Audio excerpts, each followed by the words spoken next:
اعوذ باللہ من الشیطان الرجیم بسم اللہ الرحمن الرحیم الحمد للہ الذی ہدانا لہذا وما كنا لنہتدی لولا ان ہدانا اللہ لقد جاءت رسل ربنا بالحق الصلاة والسلام علی رسول الثقلین محبوب رب المغربین والمشرقین جد الحسن والحسین بالقاسم محمد اللہم صل علی محمد ولعنۃ اللہ علی اعدائہم من العناء الی قیام یوم الدین اما بعد فقد قال اللہ سبحانہ تبارک و تعالی فی کتابہ المجید والفرقان الحمید وهو قولہ الحق وهو اصدق القائلین بسم اللہ الرحمن الرحیم والعصر ان الانسان لفی خسر الا الذین آمنوا وعملوا الصالحات وتواصوا بالصبر وتواصوا بالحق وتواصوا بالصبر صلوات بھیجے محمد وآل محمد پارا۔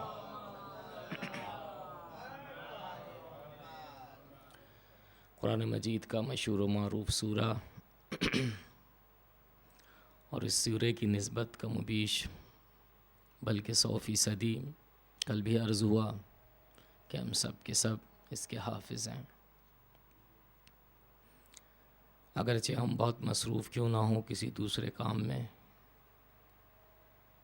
چاہے نیند کا غلبہ کیوں نہ ہو، اور اگر ہم سے دریافت کیا جائے کہ یہ سورہ کون سا سورہ ہے، کیسا سورہ ہے، اور اس کا موضوع کیا ہے، اور اس کا ٹرانسلیشن کیا ہے، تو ہم اس سوال کے مقابلے پر جھٹ پٹ اس سورے کو تلاوت کرتے ہوئے ترجمے کے ساتھ جواب دیں گے۔ اور اس سورے کو کوئی عنوان بھی اگر دینا مقصود ہو تو بہت واضح اور بہت کلیئر ہے۔ کچھ نہ کہا جائے، صرف یہی کہا جائے کہ سورہ عصر اس کا ٹاپک کیا ہے، تو بہت آسان ہے کہ اس کا ٹاپک ایمان اور عمل صالح ہے۔ اور ہماری بھی کوشش اس عشرے میں خدا کی توفیق سے یہی رہے گی کہ ہم یہ جاننے کی کوشش کریں گے کہ جس طرح سے ظاہری طور پر اس سورے کی نسبت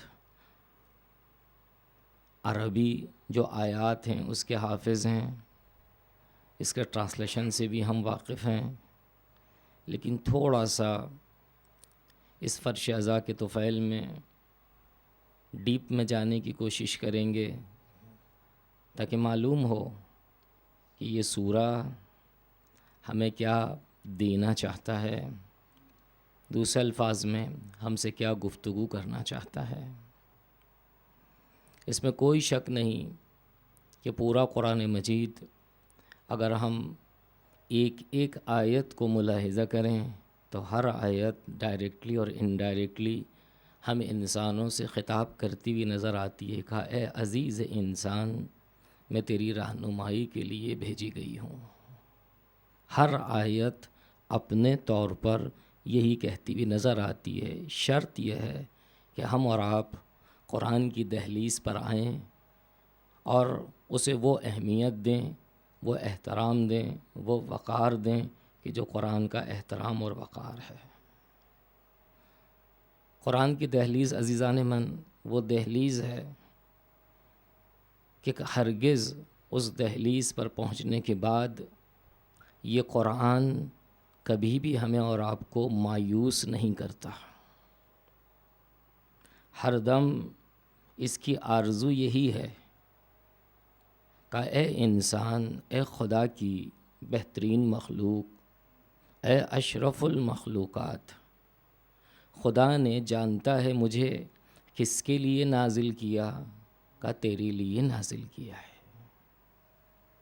میں تیری رہنمائی کروں، جہاں پر مشکل ہے زندگی میں اس مشکل کا حل تجھے بتلائیں، جہاں پرابلم ہے اس کا سولوشن میں پیش کروں۔ واقعاً ایسا ہی ہے یا نہیں؟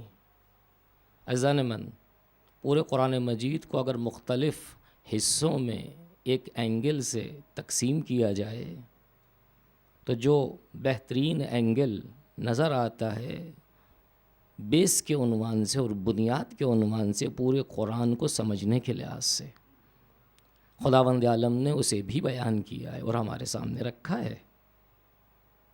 اور وہ آیات ہیں کہ جس میں خداوند عالم نے ہمیں اور آپ کو غور و فکر اور تأمل کرنے کے لیے کہا ہے کہ جتنا غور کرو کم ہے، جتنا تدبر کرو کم ہے۔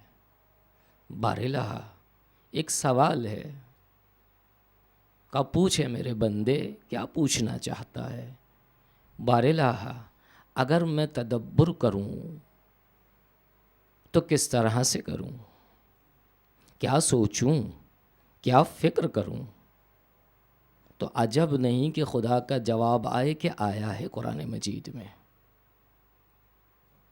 کہ عزیز، اس تدبر کی نسبت پوچھنے سے پہلے میں تجھے بتلائے دیتا ہوں کہ بارہا کچھ اور بھی چیز ہے، کہاں اس سے پہلے اور ایک مقام ہے کہ یاد رکھ اور خوب سن اور توجہ کے ساتھ یاد رکھ کہ یہ تدبر جو میں نے پورے قرآن مجید میں تیری نسبت یہ کہا ہے کہ غور کر، فکر کر، تدبر کر، غور کر اور فکر کر۔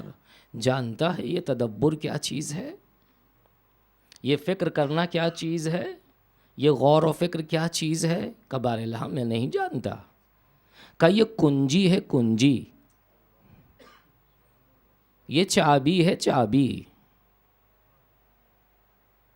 کہ بارہا جب تو نے غور کو اور فکر کو اور تدبر کو، سوچنے کو چابی قرار دیا ہے تو انڈرسٹوڈ ہے، تو نے مجھے عقل دی ہے کہ چابی بغیر تالے کے تصور نہیں ہو سکتی،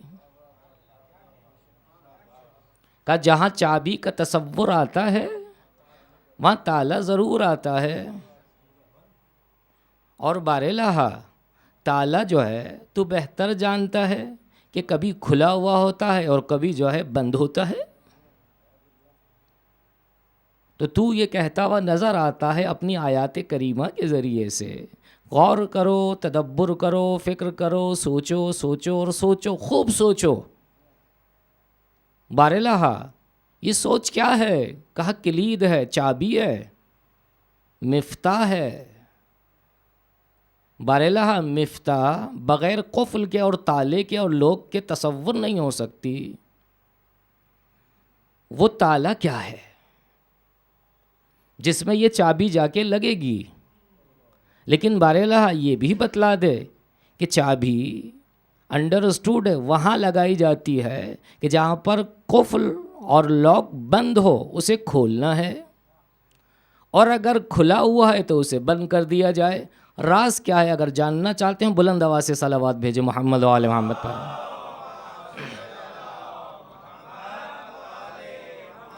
بہت ہی دلچسپ ہے اور شیرین اور لطیف۔ فرش ازا کا فائدہ یہی ہے۔ فرش ازا کے علاوہ یہ باتیں کہاں سننے ملیں گی؟ یہ فیض عام ہے۔ اکثر یہ حقیر یہی کہا کرتا ہے مجالس میں، اور واقعاً انڈرسٹوڈ ہے، ضرورت نہیں ہے مجھے کہنے کی۔ فرش ازا اوپن یونیورسٹی ہے۔ اس فرش ازا پر جو آتا ہے فیض پاتا ہے، جسے جو چاہیے وہ اسے ملتا ہے۔ کل عرض ہوا آپ کی خدمت میں، خدا تو نے تدبر کو کیا کہا ہے؟ کہ چابی کا کہاں کہا ہے؟ کہ ایک مرتبہ نہیں کہا، ایک سے زیادہ مرتبہ کہا ہے۔ افلا یتدبرون القرآن ام علی قلوبہم اقفالہم؟ یعنی کیا؟ بہت آسان۔ افلا یتدبرون القرآن، اے لوگوں، اے ناس، اے میرے بندوں کیوں قرآن میں تدبر نہیں کرتے؟ یا پھر ان کے دل مقفل ہیں؟ عجیب ہے، مقفل، لاک شدہ. بہت آرام سے جائیں گے، بہت آرام سے. آج تھوڑی سی تمہید باندھنی ہے اس موضوع کے ذیل میں کہ جو میں نے ابھی آج ہی عرض کیا آپ کے سامنے، کہ مجھے اور آپ کو کیسے معلوم ہو کہ ایمان کیا چیز ہے اور عمل صالح کیا چیز ہے. دوسرے الفاظ میں علم، ایمان اور انسان کا عمل اور انجام دینا وہ فعل کہ جو خدا پسندانہ ہے، دونوں کا آپس میں لنک کیسے ہوگا؟ افلا یتدبرون القرآن ام علی قلوبہم اقفال، یعنی کیا؟ بارلہا کیا کہنا چاہتا ہے؟ کہ میں جو کہنا چاہتا ہوں اب خوب غور سے سن. کا تدبر کرنے کی نسبت میں نے تجھے کہا ہے اپنی آیات کریمہ کے حوالے سے، کا خوب غور کر. اور اگر غور نہیں کرے گا تو خود اپنے ہاتھوں سے اپنے قلب پر جو ہے چابی جو ہے لگائے گا تالے میں، اور تالے کو بند کر دے گا. بہت آسان سلیس جملہ اردو زبان میں نے جو استعمال کیا ہے. دوسرے الفاظ میں تھوڑا سا اوپر آئیے، کہ تیرا غور نہ کرنا جانتا ہے اس کا نتیجہ کیا ہوتا ہے؟ کہ تو اپنے قلب میں لاک لگا دیتا ہے، اور جب جو ہے بہت توجہ کا طالب ہو، جب جو ہے قلب پر لاک آ جاتا ہے اور وہ مکفل ہو جاتا ہے تو پھر جو ہے تو اس منزل کو دیکھ نہیں پاتا کہ جو تیرا اپنا مقصد ہے جو آگے بڑھنے کے حوالے سے ہے. خداوند عالم عزیزان من بارہا ڈائریکٹلی اور انڈائریکٹلی اس تدبر اور غور، فکر اور سوچ کے حوالے سے گفتگو کرتا ہے. کہ کیوں سوچتے نہیں، کیوں تدبر سے کام نہیں لیتے؟ بارلہا کیا کروں، اس بند لاک کو مجھے کھولنا ہے. بہت توجہ کا طالب ہوں. اس بند لاک کو مجھے کھولنا ہے. کہ ایک کام کر. کہ کیا کروں؟ کہ سوچ اور خوب سوچ.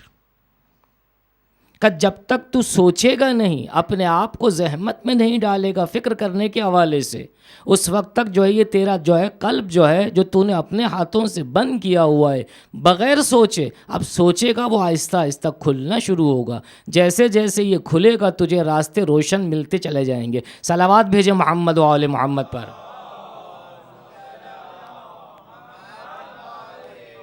لیکن تھوڑا سا مزید اور غور کریں گے ہم کہ آیا واقعاً قرآن مجید ہمیں اور آپ کو جو تفکر کی دعوت دیتا ہوا نظر آتا ہے. کیوں دیتا ہوا نظر آتا ہے تفکر کی دعوت؟ بہت آسان، اکثر ہم جو ہیں خطیبوں سے سنتے ہیں، ذاکران اہل بیت سے سنتے ہیں، یا جب بھی ہم قرآن مجید کو کھولتے ہیں عربی زبان کے علاوہ ٹرانسلیشن جب ہم پڑھتے ہیں تو خداوند عالم جو ہے مختلف انداز سے اس قرآن کی نسبت فضیلت کو بیان کرتا ہوا نظر آتا ہے. آئیے خود قرآن کی زبانی ہی پوچھتے ہیں، اے قرآن تو کیسی کتاب ہے؟ تو ہے کیا؟ تو عجب نہیں کہ آواز آئے کہ آواز آئی، اور جیسے ہی میں یہ آیت پڑھوں گا اس کے بھی حافظ ہیں، وہ جواب ابھی محفوظ ہے. حفظ اور حزم کا جواب میں نے اب تک دیا نہیں ہے، دیں گے انشاءاللہ. اگر آج فرصت ملی تو آج ہی مل جائے گا جواب. خدایا تو تدبر کی نسبت کہتا ہوا نظر آتا ہے کا چابی ہے، اور قلب جو ہے مقفل ہے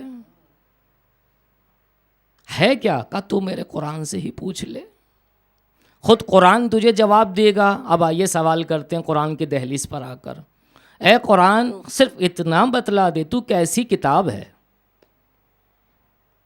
تو ہے کیا؟ تو سب سے پہلے آواز آتی ہے ہدن للناس،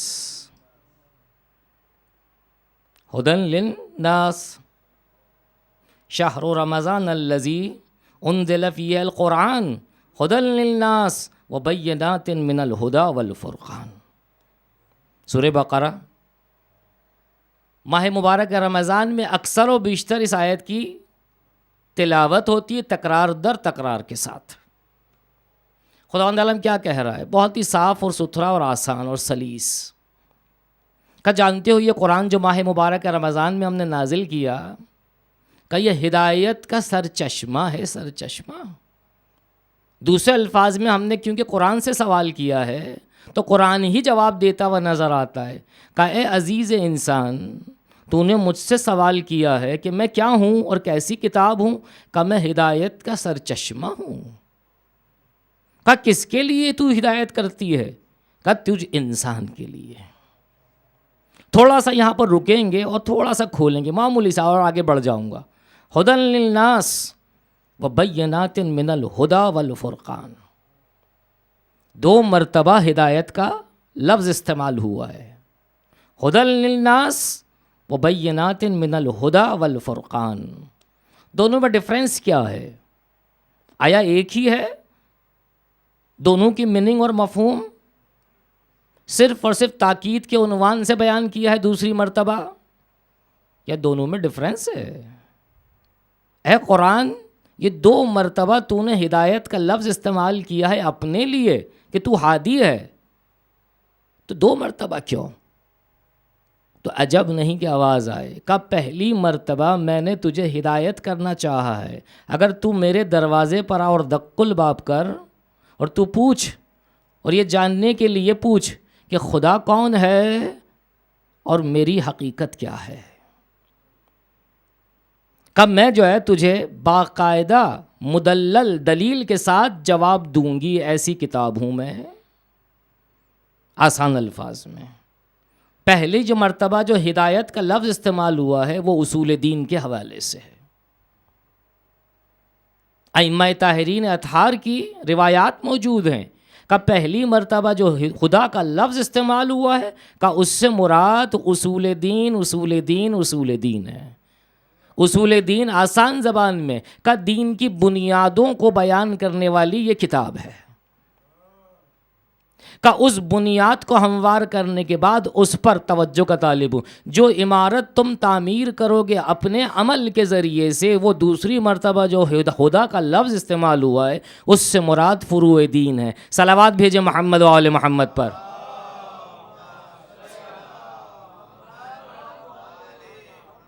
یہ قرآن ہے کہ جو اپنی نسبت یہ کہتی ہوئی کتاب کہتی ہوئی نظر آتی ہے کہ میں کون ہوں؟ کہ ہدایت کا سر چشمہ ہادی. اب سنیں غور سے کہ اگر تو ہدایت کا کام انجام دیتی ہے تو کس کی نسبت ہدایت کا کام انجام دیتی ہے؟ کہ تجھ انسان کے لیے. کہ وہ ہدایت ہے کیا چیز؟ اگرچہ میں نے آپ کے سامنے ابھی تحلیل کیا، تجزیہ کیا اصول دین اور فروع دین، لیکن اگر دوسرے انداز میں دیکھنا چاہیں کہ جو محکم ترین ہے تو خداوند عالم نے جو ہے اس کتاب کو زبان دی، اور ہم نے جب جو ہے دریافت کرنا چاہا تو سورہ اسراء کے ذریعے سے جواب ملا محکم اور مضبوط اور قوی. ان ھذا القرآن یہدی للتی ہی اقوم. اے عزیز انسان، تو مجھ سے پوچھتا ہے کہ میں کیسی کتاب ہوں اور کس کی جانب جو ہدایت کرتی ہوں، وہ ہے کیا چیز جس کی نسبت میں ہدایت کے لیے آمادہ ہوں. ان ھذا القرآن یہدی للتی ہی اقوم. کہ میں وہ قوانین پیش کرنے والی کتاب ہوں کہ جو غیر متزلزل ہے، مضبوط ہے. مضبوط کہا کس کی نسبت؟ کہا تیری حیات کی نسبت. چاہتا ہے اپنی حیات کو مضبوط سے مضبوط کرنا قوانین کے حوالے سے، تو آ میری دہلیز پر ایک ایک کر کے مطلب پوچھتا جا، میں تجھے جواب دیتی جاؤں گی. صلوات بھیجے محمد و آل محمد پر.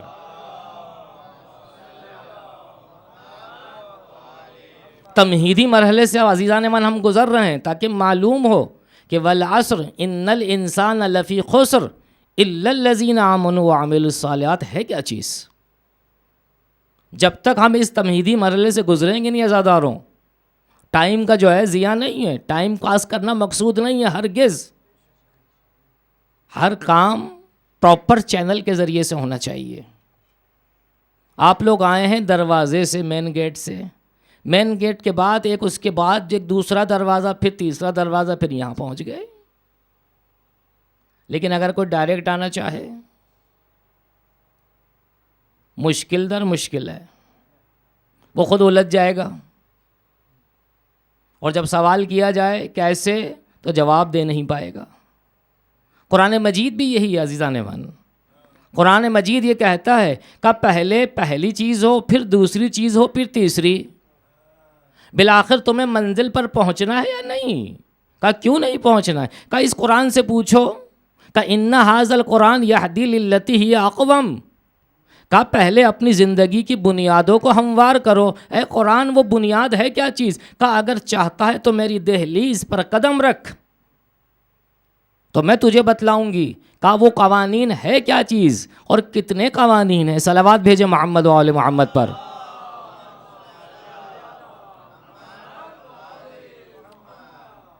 اے قرآن کچھ اور مزید بھی تیری خصوصیت ہے، مزید تیری جو ہے کوئی خوبی ہے؟ کہا کیوں نہیں. کہا وہ عنوان کیا ہے خوبی کا؟ کہا میں خوشخبری کی کتاب ہوں، خوش خبر ہوں. کہا واقعاً تو خوشخبری کی کتاب ہے؟ کہا ہاں. اسی سورہ اسراء میں خداوند عالم نے جہاں پر قرآن کو یہ کہا کہ اس انسان کو جواب دے جب تجھ سے پوچھے کہ کیسی کتاب ہے، تو کہ قوانین کی کتاب ہے. اور ساتھ ساتھ یہ بھی کہے کہ تو جو ہے خوشخبری کی بھی کتاب ہے. وَيُبَشِّرُ الْمُؤْمِنِينَ الَّذِينَ يَعْمَلُونَ الصَّالِحَاتِ. بہت آسان ہے عزیزان من. ہمیں اور آپ کو سستی کا مظاہرہ نہیں کرنا ہے. بات آئیے سنتے جائیے. فرش عزا پر بیٹھنے والا کبھی بھی سست نہیں ہوتا. ہاں مگر سست آتا ہے لیکن جاتا ہے چستی لے کر جاتا ہے. صلوات بھیجے محمد و آل محمد پر. وَيُبَشِّرُ الْمُؤْمِنِينَ الَّذِينَ يَعْمَلُونَ الصَّالِحَاتِ. بہت صاف اور واضح ہے، سلیس ٹرانسلیشن. کہ یہ قرآن کیسی کتاب ہے جانتے ہو؟ اب قرآن سے پوچھیں کیسی کتاب ہے؟ کہ انا مبشر. دوسرے الفاظ میں اگر ہم عربی جو ہے جملہ بنائیں تو وہ یہی کہے گی انا مبشر، کہ میں بشارت دینے والی کتاب ہوں. کہ اے قرآن جب تو نے خود کہہ دیا کہ تو مبشر ہے اور خوشخبری دینے والی کتاب ہے، تو بتلا دے کہ کسے تو خوشخبری پہنچاتی ہے. دوسرے الفاظ میں خوشخبر کون ہے؟ ہم انسانوں کے درمیان جسے تو خوشخبری دیتی ہے. یبشر المؤمنین. موضوع گفتگو یہی ہے ہمارا. والعصر ان الانسان لفی خسر الا الذین آمنوا. یبشر المؤمنین. کہ میں وہ کتاب ہوں کہ جو صاحبان ایمان کو خوشخبری دیتی ہوں. خوب اے قرآن جب یہاں تک تو نے جو ہے میرا ساتھ دیا جواب دینے میں، ایک اور سوال ہے کہ یہ صاحبان ایمان ہوتے کون ہیں اور کیسے ہیں، پہچاننے میں کیسے آئیں؟ کا کوئی پہچان تو ہوگی، کوئی شناخت تو ہوگی. اے قرآن تو علم کی کتاب ہے، تو دانش اور دانائی کی کتاب ہے. ہمیں جو ہے تجھ سے علم لینا ہے، روشنی تیرے پاس ہے، ظلمانی حالت میں ہم ہیں. ہم چاہتے ہیں کہ جو ہے زندگی کے راستے کو طے کریں. قرآن جو ہے پوچھے گا ہم سے. کہا اے عزیز خطیب، آپ مستثنیٰ ہے. کہا اے عزیز خطیب پوچھنا کیا چاہتا ہے؟ کہا صرف اتنا جاننا چاہتا ہوں کہ صاحب ایمان کہتے کس کو ہیں؟ الذین یعملون الصالحات. الذین یعملون الصالحات. کا ایماندار، صاحب ایمان، با ایمان وہ شخص ہوتا ہے کہ جو عمل صالح انجام دیتا ہے. یہاں بھی کھولیں گے نا اس مطلب کو کہ وہ عمل صالح ہے کیا چیز. صرف اتنا بتلا دوں اور اشارہ دے دوں کل کی گفتگو کا کہ خداوند عالم نے اس مطلب کو بیان کیا مگر رسول خدا نے اسے جو ہے اپنے الفاظ میں بیان کیا، اس لیے کہ رسول اسلام وما ینطق عن الہویٰ ان ہوا الا وحی یوحیٰ کی منزل پر ہیں، اور رسول اسلام کا فرمان گو ہر بار کل آپ کی خدمت میں عرض ہوا اس صاحب عزا کی نسبت، ان لقتل الحسین حرارتا فی قلوب المؤمنین لا تبرد ابدا۔ اے عزیز، جاننا چاہتا ہے وہ شخص کہ جو مومن ہوا کرتا ہے اور عمل صالح انجام دیتا ہے تو وہ عمل صالح ہے کیا چیز؟ کہ اتنا بتلا دوں اور اتنا جان لے اے عزیز خطیب کہ جس دل کے اندر محبت حسین ہو کہ وہ عمل صالح انجام دیے بغیر رہے گا ہی نہیں۔ صلوات بھیجے محمد و آل محمد پر۔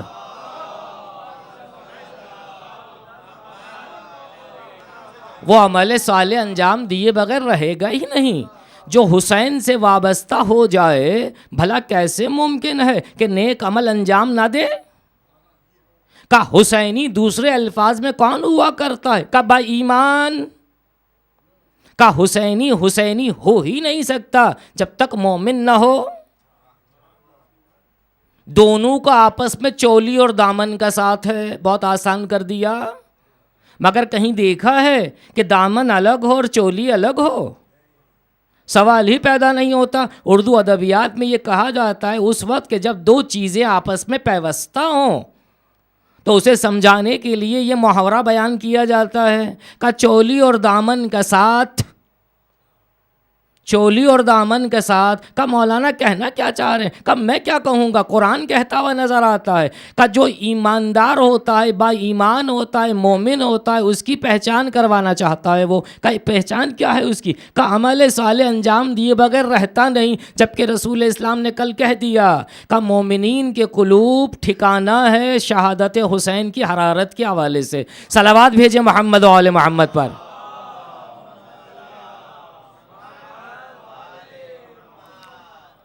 کہ عزیز خطیب تو نے مجھ سے سوال کیا ہے کہ میں مبشر ہوں اور جسے خوشخبری دیتی ہوں اسے کہا جاتا ہے مومن، اور مومن کی بھی جو ہے تعریف میں نے تیرے سامنے کر دی، اور کچھ پوچھنا چاہتا ہے؟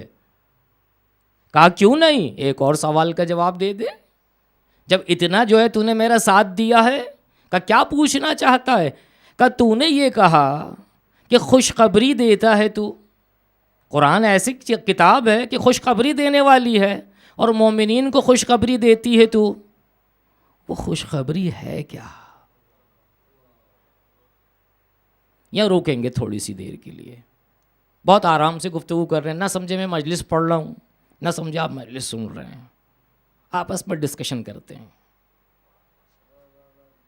اتنے جو سوال پر سوال ہم کر رہے ہیں قرآن مجید سے، آخر حق رکھتا ہے کہ ہم قرآن سے سوال کریں؟ آیا مجھے حق ہے کہ قرآن میں کھولوں اور ہر آیت پر جو ہے رکوں اور اس کے بعد اس سے سوال کروں، دستک دوں اس آیت کے در پر؟ خود جب دستک دینے کا فائدہ کیا ہوتا ہے؟ صاحب خانہ اندر سے آواز دیتا ہے، کون ہے، کیا چاہیے، کس کا مطالبہ ہے، کس سے ملنا ہے؟ لیکن اگر دستک نہ دی جائے، پس دروازہ اگر کھڑا ہوا جائے، صرف مولانا صاحب جو ہے دروازے کے باہر آ کر کھڑے ہو گئے، کسی سے ملنا ہے صاحب خانہ سے، لیکن دستک نہیں دیے، بیل نہیں بجائیے، بہت توجہ کا طالب ہوں، جو مطلب کہنے جا رہا ہوں آپ کو لذیذ ہے، شیرین ہے اور لطیف ہے۔ اگر میں کھڑا ہو جاؤں جا کر کسی گھر کے باہر اور دروازہ لاک ہے، بند ہے، اور دستک بھی دینے کی اپنے آپ کو زحمت نہیں دیتا، وہاں سے آپ مومنین میں سے کوئی کسی کا گزر ہو، کہا مولانا سلام علیکم، علیکم سلام، کیسے کھڑے ہیں یہاں پر، خیر تو ہے مولانا؟ کہا صاحب خانہ سے ملنا ہے۔ کہا اچھا، کہا کب سے کھڑے ہیں یہاں پر؟ کہا کافی مدت ہو گئی، کافی ٹائم ہو گیا۔ کہا مولانا جسارت ہوگی، آپ نے جو ہے دستک کیا ہے، نوک کیا ہے؟ کہا نہیں نوک نہیں کیا ہے. کہا مولانا بغیر نوک کیے ہوئے صاحب منزل کو کیسے معلوم ہوگا کہ پس دروازہ کون ہے؟ پس دروازہ کون ہے؟ کہا اچھا. کہا نوک دینا پڑے گی. کہا کیوں نہیں مولانا، ہم نے آپ سے ہی سیکھا ہے. اب جو دستک دی، اب صاحب خانہ نے اندر سے آواز دی کون ہے، کیا چاہتے ہو؟ دروازہ کھلا اور ہم نے اپنا مطلب بیان کیا. اذان من قرآن مجید جو ہے وہ دہلیز ہے، دہلیز ایک گھر کا نام ہے. صاحب خانہ سے ہم ملنا چاہتے ہیں اس وقت کہ جب قرآن مجید کی تلاوت کرتے ہیں. بہت توجہ کا طالب ہوں. جب قرآن مجید کی تلاوت قاری کرتا ہے تو اس کی دو صورت ہوا کرتی ہے اس قاری کی قرأت کے حوالے سے. یہ قاری محترم جب قرأت کرتا ہے تو قرأت ہی کرتا ہے. قاری محترم جب قرآن مجید کی قرأت کرتا ہے تو قرأت ہی کرتا ہے. یعنی کیا؟ کہ کھڑا ہوا ہے پس دروازہ، دستک دینے کی زحمت ہی نہیں کرتا. کہ اسے کیا کہتے ہیں؟ کہ اسے کہتے ہیں حفظ کرنا. کہ اسے کیا کہا جاتا ہے؟ کہ اسے کہتے ہیں حفظ کرنا. کہ اے قاری تو کھڑا ہوا ہے پس دروازہ. کہاں پس دروازہ؟ کہ دستک کیا ہے؟ کہ نہیں. کہ کیا کر رہا ہے؟ کہ حفظ کر رہا ہوں. کہ دستک دے. کہ دستک دینے سے کیا ہوگا؟ کہ حفظ کے بعد ہضم کا مرحلہ شروع ہوگا. صلوات بھیجے محمد و آل محمد پر. جب بات آئیے سنتے جائیے.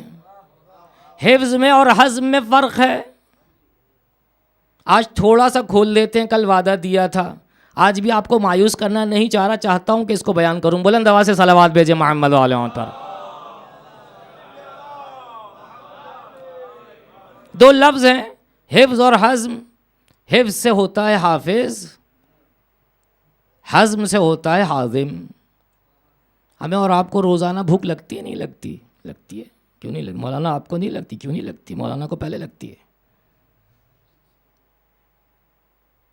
خوب بھوک لگی، مولانا تھکے پکے آئیں گھر پر. میں آپ کی مثال کیوں دوں؟ میں اپنی ہی مثال دوں نا. مولانا تھکے پکے گھر پر آئے ہیں. وزیر داخلہ نے دریافت کیا، وزیر داخلہ نے دریافت کیا. کہا حضور تھکے پکے لگ رہے ہیں. کہا کیوں نہیں ہوگا کہ تھکے پکے؟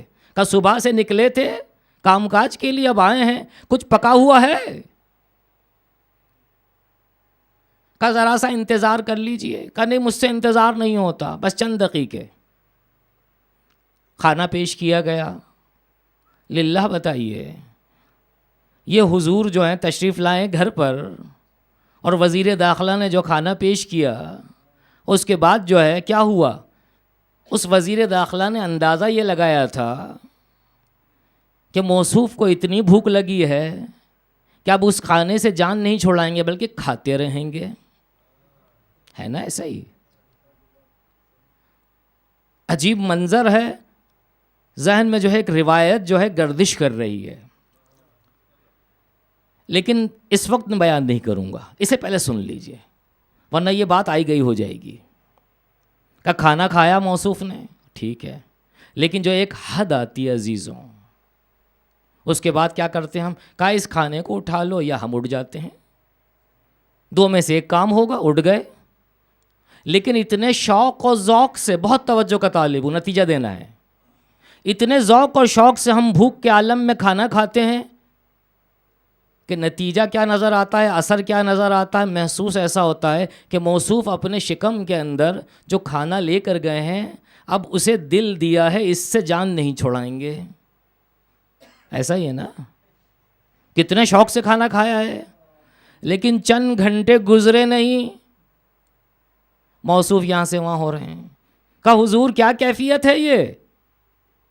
کہا دوسرے مرحلے کے حوالے سے آمادہ ہونا چاہتا ہوں. کہا مشکل ہو رہی ہے. کہا ہضم ہو کے نہیں دے رہا کھانا. کہا کوئی مسئلہ نہیں، آپ تو جو ہے اتنے شوق اور ذوق سے کھا رہے تھے کہ آپ اسے محفوظ رکھیں گے. کہا نہیں بھائی نہیں، اب ہمیں تکلیف اور زحمت کا سامنا ہے. کہا اب کیا کرنا ہے؟ کہا اسے ہضم کرنا ہے. کہا کیوں ہضم کرنا چاہتے ہیں؟ کہا اگر خود یہ غور سے سنیے گا، کہا اگر اسے ہضم نہیں کیا تو میں ہضم ہو جاؤں گا. صلوات بھیجے محمد و آل محمد پر. بہت آسان زبان میں کہا اگر جو ہے حفظ کے بعد ہضم کا مرحلہ نہ آیا تو بد ہضمی کا شکار. بد ہضمی کیا کرے گی؟ بالآخر موصوف کو جو ہے ہضم کر دے گی. اگر اسے جو ہے اس کا جو انتظام نہیں کیا. بس کوئی شک نہیں عزیزان من کہ حفظ کے بعد ہضم کا مرحلہ ہونا چاہیے. کہا مولانا اب یہ بھی بتلا دیجئے ہضم کیوں؟ میڈیکل پوائنٹ آف ویو سے ہم سب جانتے ہیں، ضرورت نہیں ہے میڈیکل کی طرف جانے کی. کہا یہ کھانا جو ہے 2 مرحلے رکھتا ہے، یا ہضم ہوگا یا ہضم نہیں ہوگا. اگر ہضم نہیں ہوگا تو بیماری در بیماری، یہاں تک کہ خدا نخواستہ ہلاکت. اور اگر ہضم ہو جائے تو کیا ہوگا؟ کہا ہضم ہونے کے بعد توانائی اور قوت اور پاور انسان محسوس کرتا ہے جسمانی طور پر. کہا عزیزوں یہی عالم ہے معنوی غذا کا، کہ معنوی غذا کے بھی جو ہے 2 مرحلے ہیں، ایک حفظ کا مرحلہ ہے اور ایک ہضم کا مرحلہ ہے. قرآن مجید یہ کہتا ہوا نظر آتا ہے، کہا مجھے حفظ کرو، حفظ کے بغیر جان نہیں چھوڑوں گا میں، اور تمہاری جان نہیں چھوٹے گی. کہا حفظ ضروری ہے مگر اس کے پہلو میں ہضم ضرور رکھنا. کہا کیوں ہضم رکھیں؟ کہا اس لیے کہ جو ہے تجھے جو ہے روحانی قوت چاہیے، روحانی قوت جو ہے بغیر ہضم کے ممکن نہیں. صلوات بھیجے محمد و آل محمد پر.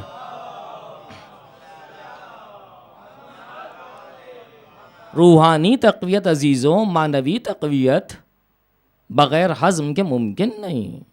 قرآن کی دہلیز پر اگر آنا ہے تو حفظ کے ساتھ آنا ہے، دستک دینا ہے اور ہضم کرنا ہے. یہ سارے سوالات ہم کیوں کر رہے ہیں قرآن مجید سے؟ کہا اے قرآن تو کیسی کتاب ہے، تیری کیفیت کیا ہے، تیری خصوصیات کیا ہیں؟ آیا ہم حق رکھتے ہیں؟ بات یہیں سے چلی تھی ہماری. آیا ہم حق رکھتے ہیں قرآن مجید سے سوال کریں؟ علامہ اقبال کا تو نام سنا ہوگا، سب جانتے ہیں، شاعر مشرق. علامہ اقبال اپنی سوانح حیات میں مختلف چیزیں بیان کرتے ہوئے نظر آتے ہیں، گاہے بگاہے مختلف کتابوں کے سائے میں. کہتے ہیں میرا بچپنے کا عالم تھا، بہت لذیذ ہے. بچپنے کا عالم تھا ہمارا، ہم قرآن مجید کی تلاوت روزانہ کیا کرتے تھے. ایک مرتبہ حسب معمول قرآن مجید کی ہم تلاوت کر رہے تھے، ہمارے بابا جو ہیں دور سے ہمیں دیکھ رہے تھے، والد صاحب ہمارے. ہم نے تلاوت کیا چند آیات کو اور اس کے بعد قرآن مجید کو جو بند کرنا چاہا. ہمارے بابا نے ہمیں آواز دی، اے محمد اقبال ادھر آؤ. جی بابا جان. قرآن مجید پڑھ رہے تھے؟ کہاں بابا جان. کس طرح سے پڑھ رہے تھے؟ بتلا دیا. دیکھو اے محمد اقبال، قرآن اب جب تم پڑھو کل سے تو اس طرح سے مت پڑھنا. بابا جان کیسے پڑھوں؟ جب بھی بہت توجہ کا طالب ہوں، بہت شیرین ہے، دلچسپ ہے. جب بھی قرآن مجید کی تلاوت کرو، 1 آیت ہو یا 2 آیت، یہ سوچ کر جو ہے تلاوت کرو کہ اسی وقت اور اسی وقت تلاوت کے وقت اور قرات کے وقت تم پر خداوند عالم اپنی وحی کو نازل کر رہا ہے. علامہ اقبال کہتے ہیں کہ میں نے اپنے والد کی اس نصیحت کو پلو سے باندھ لیا. اگر میں نے قرآن مجید کو سمجھنا شروع کیا تو اپنے والد گرامی کی جو ہے اس نصیحت کے بعد. عزیزان من، جب بھی ہم قرآن مجید کی تلاوت کریں تو غور و خوض کے ساتھ تلاوت کریں اور یہ جان کر تلاوت کریں کہ 1400 سال پہلے یہ آیت نہیں آئی، بلکہ اسی وقت خداوند عالم ہمارے قلب میں نازل کر رہا ہے اور ہم سے گفتگو کرنا چاہتا ہے. صلوات بھیجے محمد و آل محمد پر.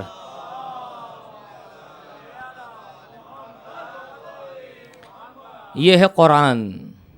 اگر آپ میرے ساتھ ہیں، اور مجھے کیسے معلوم ہوگا کہ آپ میرے ساتھ ہیں اور یہ گفتگو سننا چاہتے ہیں؟ بلند آواز سے صلوات بھیجے محمد و آل محمد پر.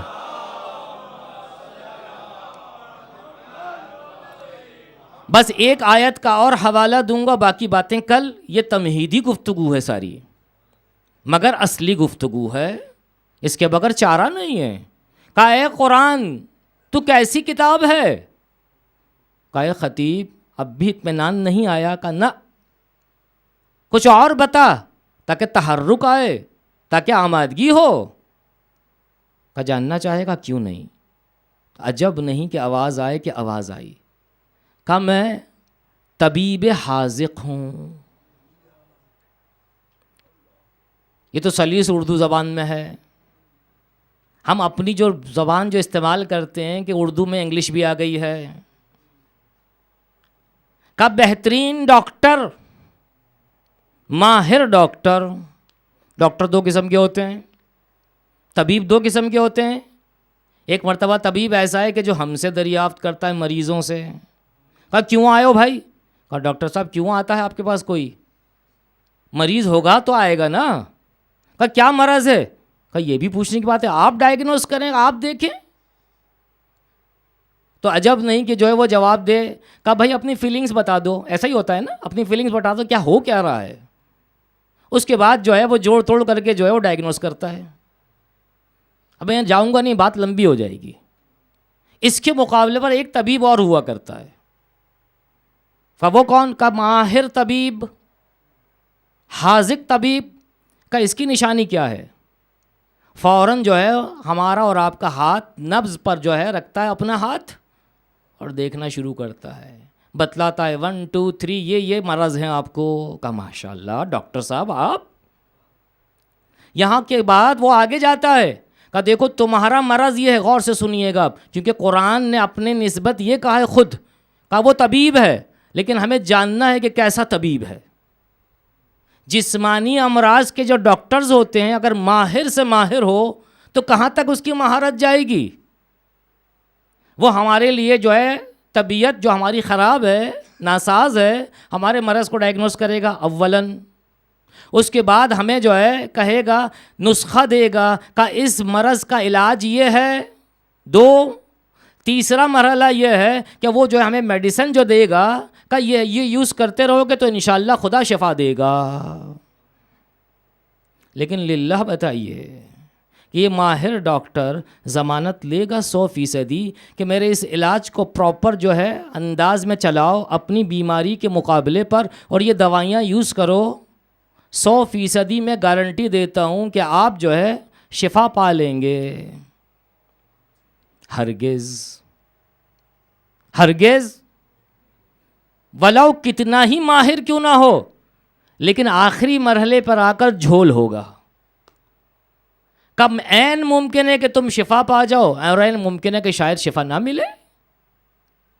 لیکن عزیزان من, قرآن مجید ایسا ڈاکٹر ہے کہ جو ماہر ہے, امراض کو بھی تشخیص دیتا ہے, نسخہ بھی بتلاتا ہے, دوائیاں بھی فراہم کرتا ہے, اور ساتھ ساتھ ضمانت بھی دیتا ہے کہ میں گارنٹی لیتا ہوں. قرآن کہتا ہے کہ اے مریض اگر میری دہلیز پر آئے گا, میری کلینک پر آئے گا تو تیرے امراض کو بھی بتلاؤں گا A to Z, کون کون سے مرض میں تو مبتلا ہے, دوائیوں کو بھی تجویز کروں گا اور ضمانت بھی دوں گا شفا کی. کہاں خداوند عالم نے کہا ہے. صلوات بھیجے محمد و آل محمد پر. جیسے ہی آیت پڑھوں گا آپ کے حضور میں فوراً یاد آ جائے گی آیت. مشکل یہی تو ہے نا, پھر دوبارہ عرض کروں, حافظ ہیں حازم نہیں ہیں. بار بار کہتا رہوں گا, اپنے لیے کہوں گا, آپ مستثنیٰ ہیں.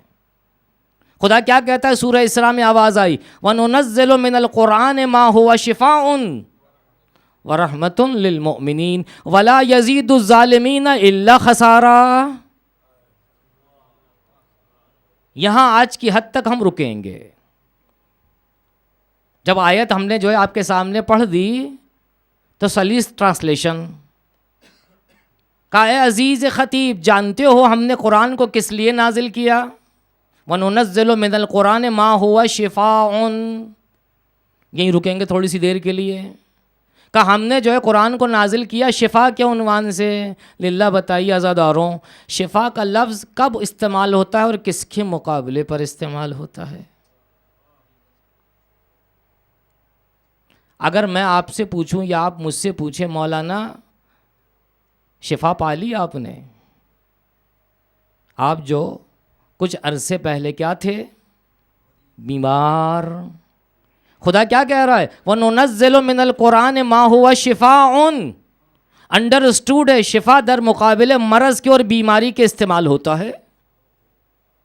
خداوند عالم اس انسان کو اس دنیا میں بھیجنے سے پہلے جانتا تھا، غور سے سنیے گا، اب مرحلہ فکری ہے، جانتا تھا کہ میں اسے بالکل صاف اور ستھرا بھیجوں گا، مگر ارادے اور اختیار کے ساتھ بھیجوں گا۔ اب اگر یہ ارادہ اور اختیار اس نے پوزیٹیو وے میں یوز کیا تو صحیح و سالم رہے گا، اور اگر نیگیٹیو وے میں یوز کیا تو یہ بیمار ہوگا۔ لیکن میں اس انسان کو اس کی ماں سے بھی زیادہ چاہتا ہوں اور محبت رکھتا ہوں، الفت رکھتا ہوں، کہ میں نہیں چاہتا کہ یہ بیمار ہو، لیکن اگر بیمار ہو جائے تو بیماری سے پہلے اس کی شفا کا بندوبست کرتا ہوں۔ صلوات بھیجے محمد و آل محمد پر۔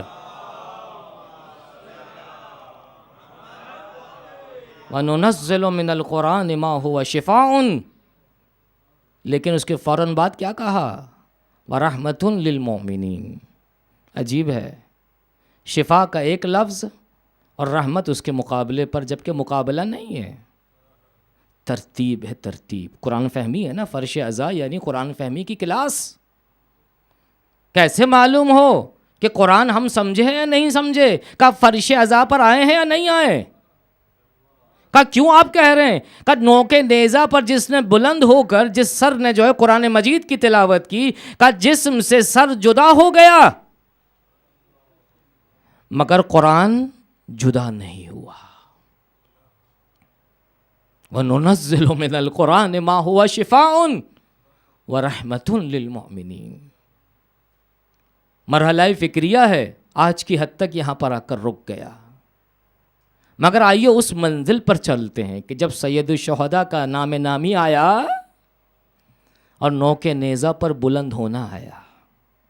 عجیب ہے کہ یہ کیسی ذات ہے،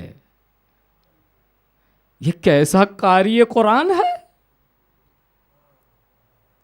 کہ سر کو ہمیشہ تکلم کرنے کے لیے جسم چاہیے۔ بہت توجہ کا طالب ہوں، مصائب برائے مصائب نہیں ہونا چاہیے، مصائب معرفت کی بہترین منزل ہے۔